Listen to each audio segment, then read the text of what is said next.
బిర్యానీకి ఏ మాత్రం కూడా తీసిపోకుండా ఉంటుందన్నమాట ఈ టమాటా రైస్.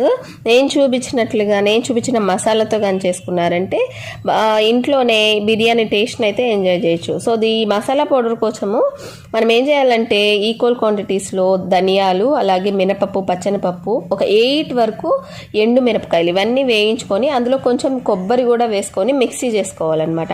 తర్వాత ఒక 6 to 7 టమాటాస్ని ప్యూరీ లాగా చేసుకోవాలి. తర్వాత మనం ప్యాన్లో చెక్క, లవంగం, యాలక్కాయ వేసుకొని ఇందులో కొన్ని తెల్లగడ్డలు, 2 పచ్చిమిరపకాయలు, కొన్ని జీడిపప్పులు, అలాగే 2 ఆనియన్స్ సన్నగా పొడవుగా తరిగినవి వేసుకొని ఇందులో కొంచెం అల్లం వెల్లుల్లి పేస్ట్ కూడా వేసుకొని ఇవి కొంచెం ఉడకనివ్వాలన్నమాట. ఇవి కొంచెం వేగిన తర్వాత టమాటా ప్యూరీ కూడా ఇందులో యాడ్ చేసుకొని టమాటా ప్యూరీ పచ్చి వాసన పోయేంత వరకు బాగా కుక్ చేసుకున్నాక మనము ముందుగా రెడీ చేసుకున్న మసాలా పౌడర్ని అయితే ఇందులో యాడ్ చేసుకొని ఉడికించిన అన్నాన్ని వేసుకొని కొత్తిమీర వేసుకుంటే